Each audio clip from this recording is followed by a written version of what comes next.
Yo, this is Steve with another episode of the Black Superheroes Matter podcast. Today we got Carl Waldron, aka Super Black, and you can follow him at superblack.org. Carl is a lifelong creative, comic book lover, and superhero enthusiast. Super Black is his way to promote representation in pop culture and superhero genre. We have a great conversation about being a creator, going beyond just loving comic books, but actually contributing to the culture. And I'm excited for you all to listen to a story and hear our conversation. So without further ado, let's get it started. I wanted to take a break from the episode to let you know that we have some merch that is available. Over at Iltopia Studios, you can find the Black Superheroes Matter art book, which is a collection of illustrations that reimagine your favorite superheroes through the eyes of children of color. We also have a bunch of sticker packs, over 120 different sticker designs of your favorite superheroes. More importantly, we have our Color Me Super coloring book series. Definitely check out the merch at shop.iltopia.com or blacksuperheroesmatter.com. And now, back to the episode.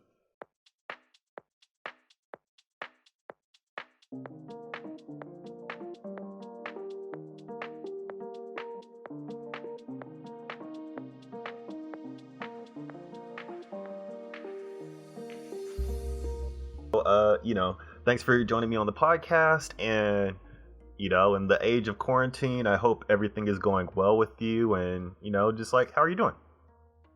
I'm actually doing great. Busy, mostly being a dad.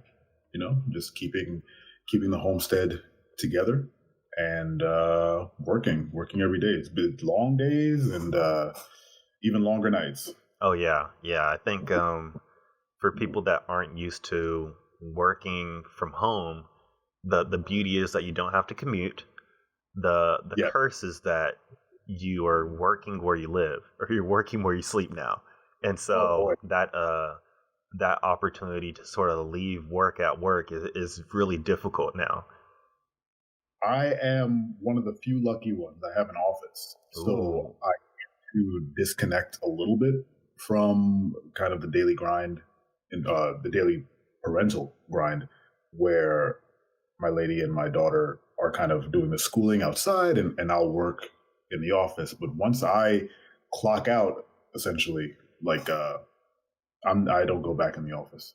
No. So I try to keep that space, but the days do get long. You do lose track of time, and you tend to work longer hours than you thought you would.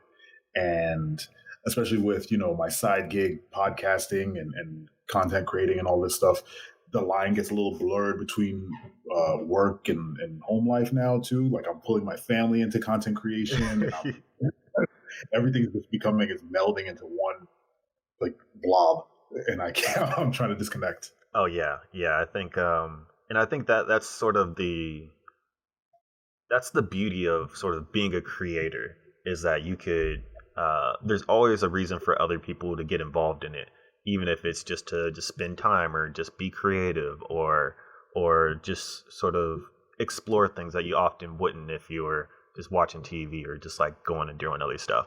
It's it's like I would akin it to the times I had growing up with my grandparents and doing the jigsaw puzzles and stuff, where where my grandma would sit at the table and she would try to fish information for me so that she could fill out her Scrabble puzzles and all those things during when she had her newspapers. And so grandma, man. Don't let a grandma sit next to you, man. They'll put information. Oh man, yeah. And so so you mentioned that you're a creator, and so what type of stuff do you create?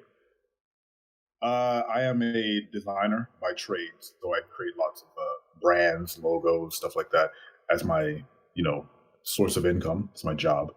But in terms of content creation, I create. I do podcasts. I create video content. I stream. I create, images and branding materials for other side gigs that I do. hosting video game, tournaments and all that type of stuff, just creating banners and stuff. I try to get as much creative juices flowing in any project I can get.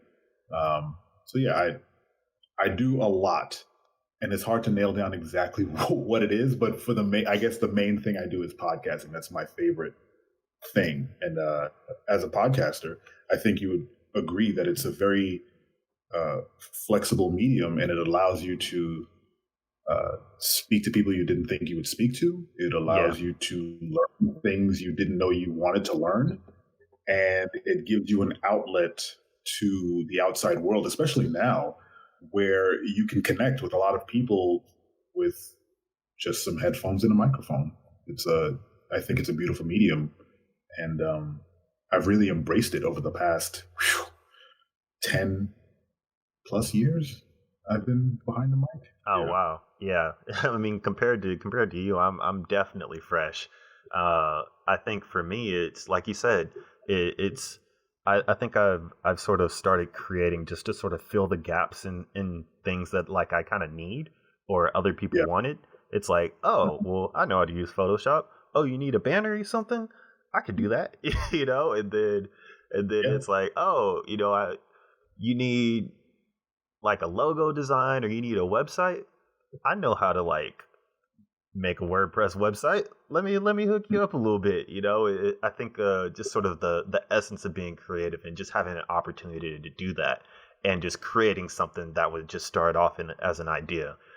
For me, I think it has always really encouraged people to see how far I could take it because often I become sort of the crutch in my like my circle of friends where something as simple as doing setting up a Squarespace website or whatever, I'm getting hit up for opposed to them just figuring it out on YouTube or something like that. And so it's just creativity in and of itself it is really it's just great to sort of like explore that in all those different areas. Yeah, I built an entire career off of exactly what you said. I started creating websites in high school, and it just snowballed from there. And today I'm a creative director. I do this professionally. So all those people hitting you up for logos and designs and websites and stuff, just keep doing it. Allow yourself to be that crutch because it does pay dividends in the end. It positions you as a thought leader and an expert in people's eyes. And at the same time, you start learning, right? Like every new project brings a new problem to solve, which is my whole thing. It's what is the problem? Solve the problem. Yeah. And design and content creation is always that. There is a problem, like you said earlier, a gap that needs to be addressed. If I have the skill set to do so, I'm going to do it to the best of my ability and make sure that my client or my audience gets exactly what they need to, either solve that problem or fill that gap. So I think you're on the right track of just in that mindset of I'm going to do this because this is something I enjoy. This is something that is needed and I can do it. It's simple as that. I never think about, can I do this? Is this something that I could possibly do? It's like, I know I am capable of doing a thing. So let's do it. Let's solve this problem and then move on to the next one.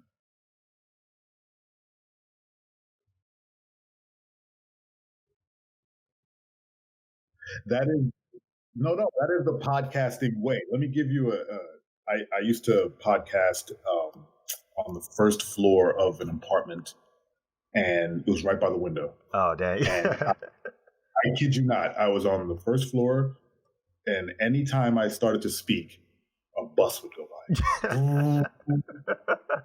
Anytime one of my co-hosts would start to speak, the fire engine would go by.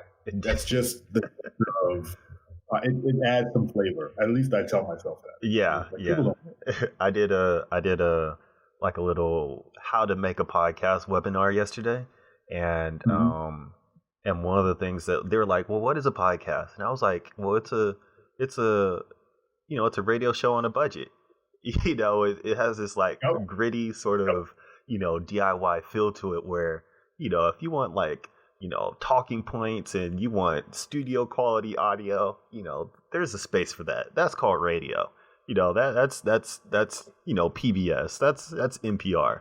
But if you just want to like get down and dirty and just talk about some stuff, like you just got to get your phone, you got to get something, and the rest is history.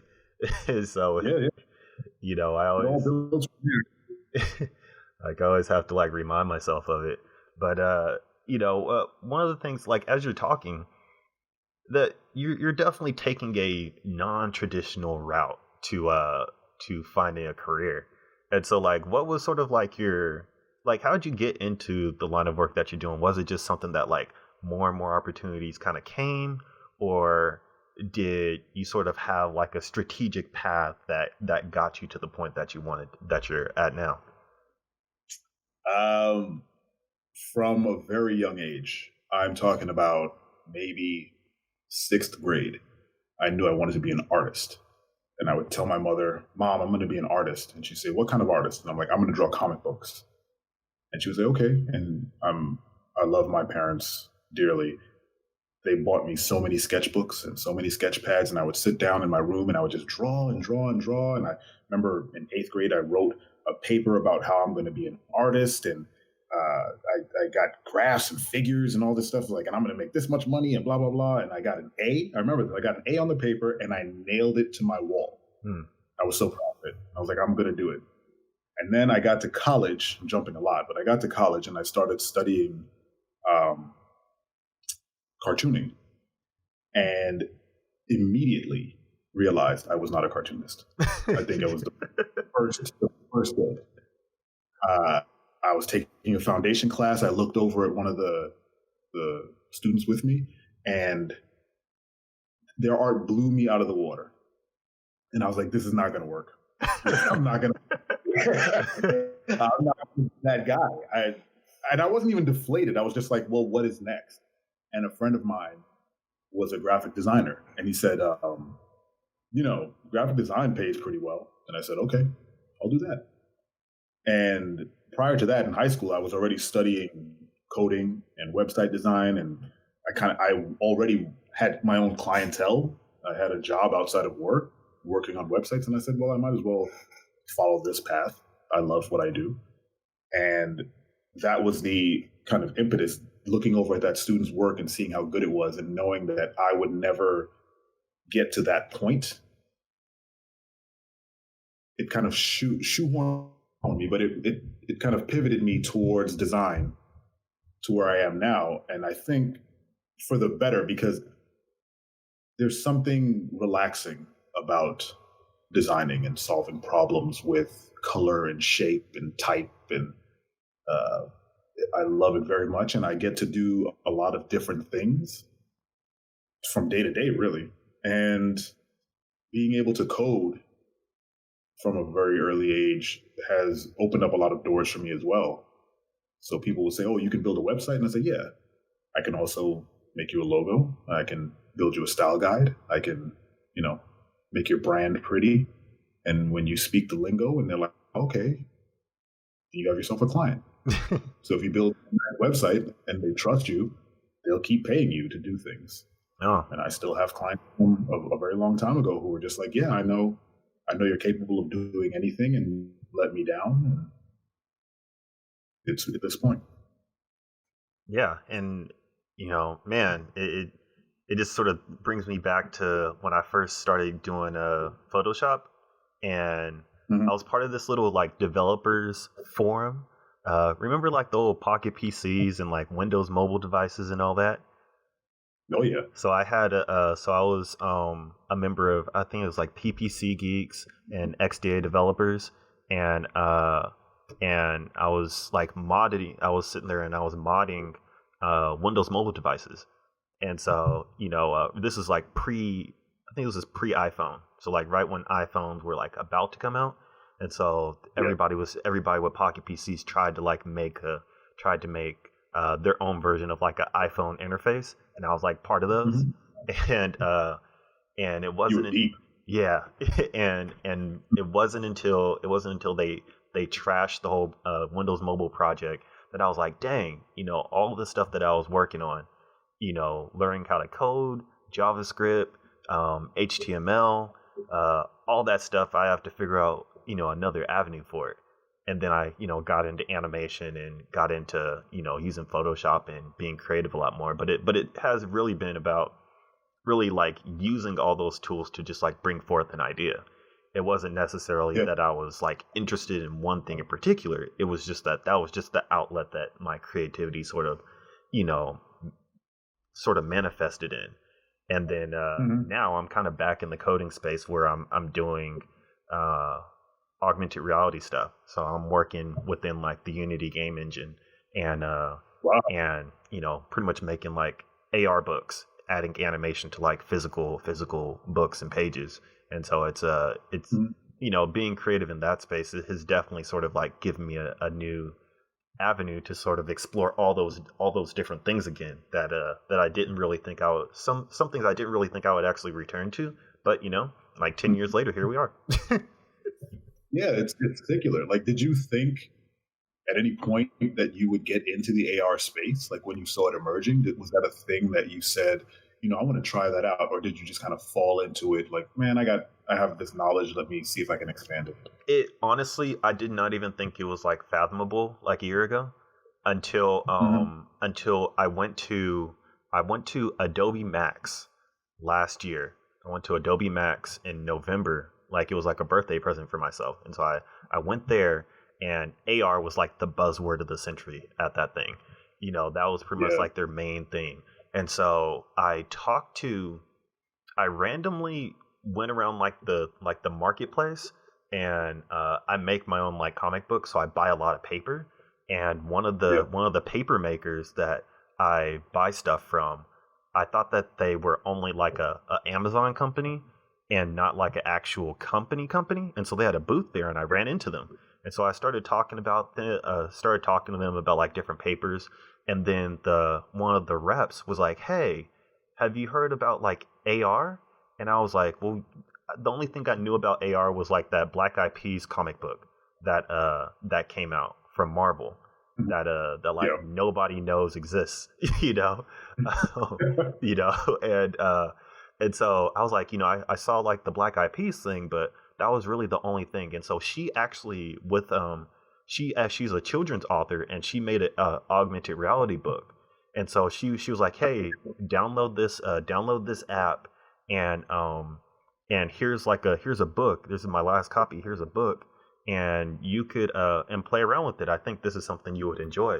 And so I like looked at it. I downloaded the app and experienced it, and then I was just like, "Oh my gosh, this is exactly what I'm trying to do right now. Like this is exactly what I'm trying to do." And so then like I hit her up at the end, or I hit her up when I got home, and she gave me some resources to sort of like start off with. And then I ended up getting like a Udemy class for like when they had those Christmas sales. I ended up getting a Udemy class and pretty much dove deep into it. And so if I didn't go to the Adobe Max and like talk to her, I probably wouldn't have gone down this sort of rabbit hole and really be at the space that I am now.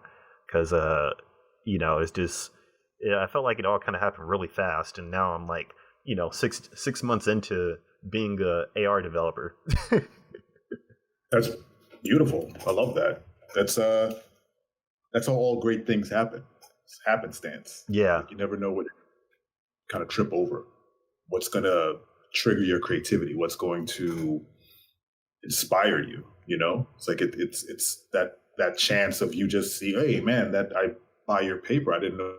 When you, hey, we have this other thing going on. About AI. It's like there's a weird synergy in the universe where you're like, yeah, I was probably meant to be here. I was probably meant to see this.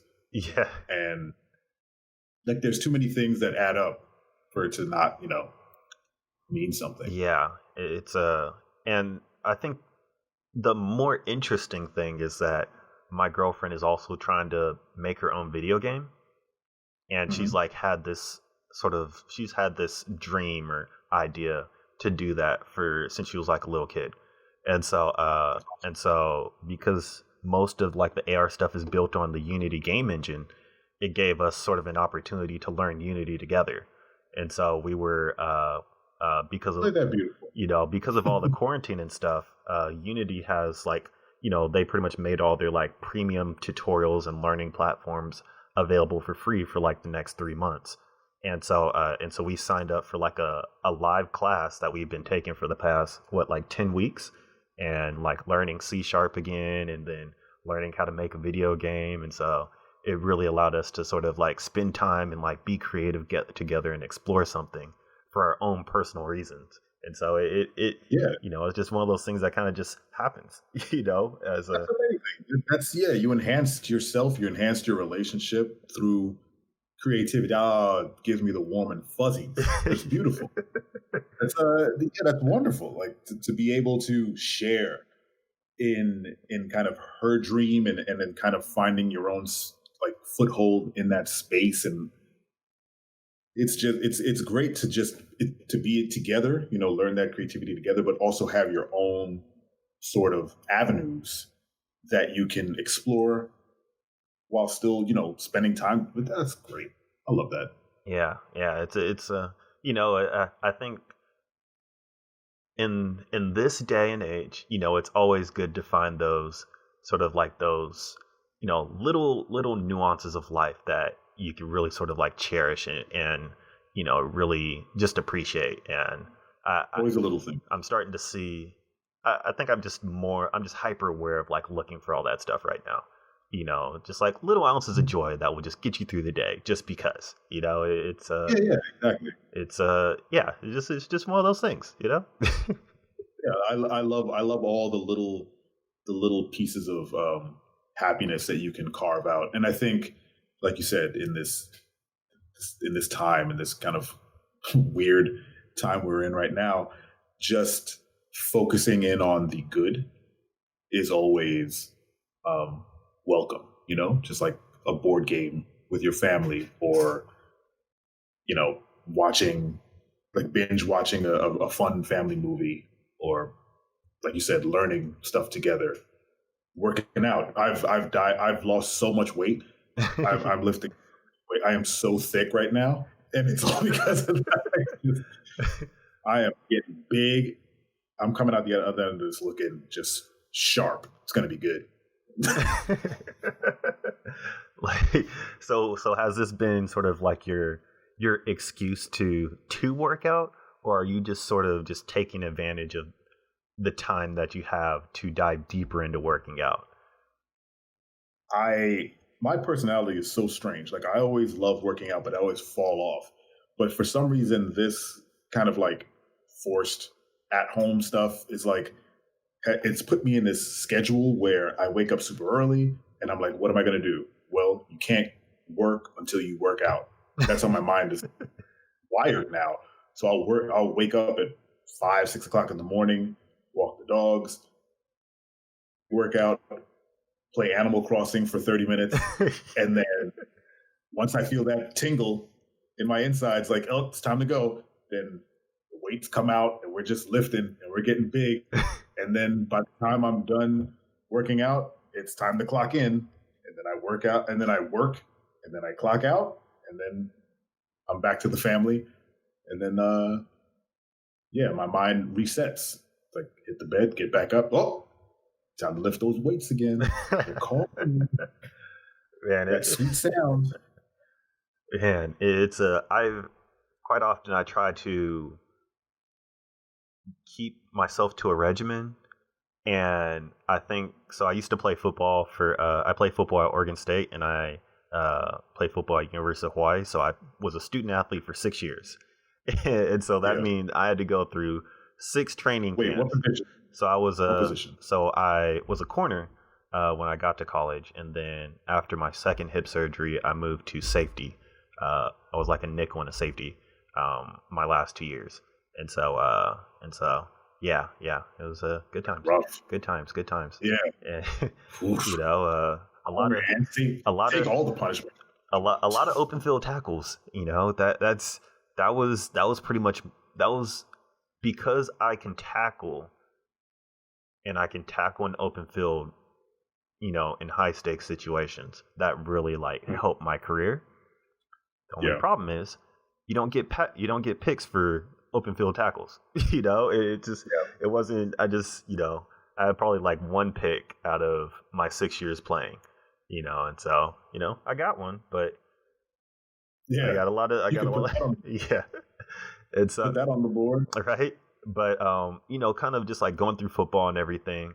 Once I retired, it was just like it's been really difficult to have a consistent schedule because I just have that like whole idea of just PTSD from like my early adulthood, and I'm just like Yeah. I'm not trying to be. I just don't want to be in that mind space anymore. And so a lot of my stuff is just I know super you. sporadic, where I'll just go through and be like, okay, I'm gonna crank out 200 push-ups every day for the next 7 days, and then 2 weeks later, I probably wouldn't have done any workouts. It's just Yeah.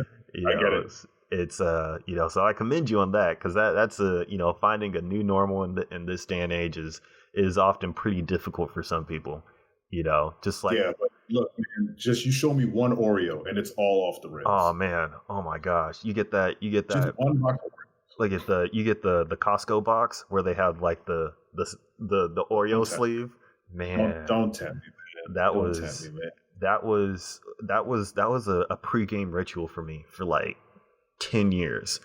Is I would read Naruto because Naruto would come out on the new Naruto manga or anime would come out on a Thursday, and we would often have to Mhm. play on a Friday or Saturday. And so I would read Naruto, and then I would watch Naruto, and then I would take one of those Costco Oreo sleeves, and I would just sit down, in the kitchen, just without Inhale anything, it. and I would just chomp on them. They would all be gone, and then Yeah. the next week, do the same thing again, and I literally did that for about 10 years, like it like religiously, and That sounds like heaven. like it's those are the good times. Those are the good times.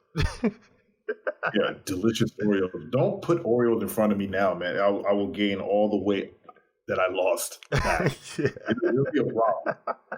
It happened before. I remember I lost maybe I got down to weights that I haven't been. I think I was down to like 180. Ooh. I hover around 205, Yeah, yeah. 210. And I got down to 180. I looked sick, really. I was just, but I was like, I'm losing all this fat.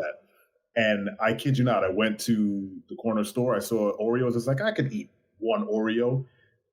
When I tell you I gained all my weight back in like a month and a half, my lips tasted the cookie. Mwah, gone. Just inflated. It was a nightmare. It's that's them Oreos, man. If something, like like Twinkies and like Ho-Ohs, they went, they went out of business and then they came back, man. If that happened to Oreos, man, I don't know what I would do. I would be one of those idiots, looking for trying to buy a pack of Oreos off of eBay for like $200. I feel like I can't do this, man. Yeah, I got the itches. The rashes, baby. Come on. All I need is give me the cookie with the cream. Why you messing with me? Yeah, I would actually be happy if Oreo went out of business because then it would remove the temptation from my mind. Like it takes so much. It takes so much willpower. Like it already takes willpower. And you know this. It takes willpower to wake up and work out. Yeah, it takes a lot, but it takes exponentially more to walk into a supermarket and not buy Oreos. Yeah, it's so much easier for me to work out than it is for me to not buy the Oreos. And I don't think people understand that. They don't understand the struggle. You might, but other people would just be like, just don't buy the Oreo. You don't get it. You don't understand. Yeah, I would compare that to like the same feeling that I have every time I like go down the cookie aisle. And it's really when I go down the cookie aisle, I'm only looking at like two things. It's just it's Oreos and it's the Chewy Chips Ahoy. Those are the only two things, Come on, but don't break up the Chewy Chips. but when but I compare it to when I finally became an adult and I went shopping for the first time and I went down the cereal aisle and I realized that I could buy whatever cereal I want and I don't have to ask permission for it. That Dangerous. was that was that was that was I open it was the opening up the floodgates for whatever the heck I wanted. That was the first time I had Chips Ahoy, because you would see those Chips Ahoy commercials and you'd be like, oh, you can eat cookies for breakfast, and then Yeah. or Cookie Crisp, yeah, it was Cookie Crisp, where you could eat Hmm. cookies for breakfast. Then you try to convince your parents that you could eat cookies for breakfast, and then they look at you crazy, and then you ain't eating cookies for breakfast. You getting the Honey Nut Yeah. Cheerios. Yeah. We lived off some Honey Nut Cheerios. It's like, you want sugar in your stuff, you have Honey Nut Cheerios. It's like, all right, fine. As long as you have regular Cheerios, I guess we're in the positive. But come on, man. Or Where's my you might be lucky and you get Frosted Flakes. You get some Frosted Flakes and it's like, okay, cool. You just got to make sure Yeah. that they don't get soggy. Oh, see, I'm on the other side. I would wait until the bottom of the bowl got real soggy, and I would eat it like oatmeal. uh that just makes my stomach hurt right now just thinking about that. I get that. Yeah, I can understand why someone would think that. I always thought it was weird too. I was like, why am I doing this? This is dumb. This is a bad idea. This Man. is gross. But yeah, man, I definitely appreciate you just taking the time to sort of just hop on the podcast and chat with us. Yeah, it's fun. I love it. It's I really just enjoy just like getting a chance to talk to people, talk to other creatives, and with that, are there any things that you're excited that are coming out on your end? More podcasting, more projects, maybe a comic book or animation or something like that. Boy, comic books well, no. Well, I podcast every week, or I try to, uh, given my timetable and the kid and everything. But yeah, I do a weekly podcast about Black superheroes. We've moved our focus over to Black comic books, so comic books with Black leads. Uh, just kind of reading those through, myself and my co-host Dan. We kind of dissect it, and then at the end of the podcast, we ask ourselves whether or not the Blackness of the character was integral to the story. And then conversation, we have a lot of fun, reading, really, just kind of getting back into comic books and ingesting, the stories that people are creating. But other than that, yeah, it's me just running Super Black and the myriad of other crazy, ridiculous projects I have that spring to mind, and my day job. So yeah, that's it. And in terms of comics, no, I have a Google Drive worth of ideas sitting, waiting for me to execute, and I don't know what's stopping me, but they're all there. Man, I mean, one of these days, either you're gonna crack it open, or somebody close to you is gonna crack it open, and then it's just the rest is history from there. I'm almost certain that my daughter at some point is going to find this Google Drive and be like, "Why didn't Dad do anything with all this stuff?" And then she's going to become famous. And if that happens, I'm happy. If she gets Hey, to take my ideas and do something with them, great. Or maybe I'll do it. I don't know. I mean, that But sounds like generational wealth to me. I hope if there's anything I can leave my daughter, it's my overly critical eye and ideas that I have. So do something with this wild nonsense I keep talking about. Okay, okay, I'm already into DC, so I'm doing something right. okay. And so where can people find your stuff at? If you head over to superblack.co, you can listen to the podcast. We're on Spotify and iTunes. And yeah, just have some fun there. Lots of articles, just insights about Black superheroes, because representation matters. Yes, it does. Yes, it does. Hence why I started my podcast, because I need to Heck yeah. we need to have more Black people doing this and talking and telling stories and creating community and putting money together and making stuff and buying stuff that Black people make. It's Amen. Amen. I mean, we just got to come together, man. There's so many so many creatives who are just like at the cusp of just doing something great, and all they Yeah. need is a support system. And I think what you're doing is vital, and I think it's important, and I think um, we need more of it. Like we need to support Black creatives and kind of get these stories out because we're the only ones who can tell it, right? Yeah. You can't.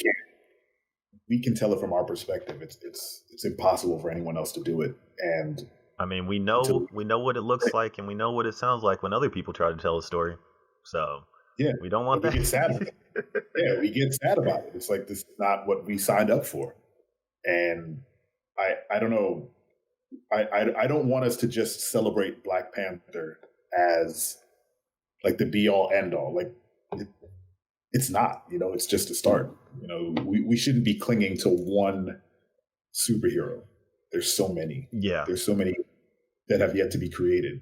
There's so many who have been created and no one knows about it. So Yeah. I think we bring those to light and we give little kids something to look up to. Like there's so many children like myself who grew up and didn't know about Black superheroes, and they would go out on the playground and pretend to be Cyclops and pretend to be Beast, but they didn't know about Bishop, or they didn't necessarily know too much about Storm, or they didn't know about Hardware, or they didn't know about, Icon, or Oh yeah. John Stewart, or it's just there's so many gaps in knowledge. And if I can inspire one child to dress up like Icon, I feel like I win. I mean I think if you could do that, understanding sort of like the history and that like Icon plays within sort of the space of comics and comic book characters as a whole. I mean that's saying a lot right there, because that's some impact.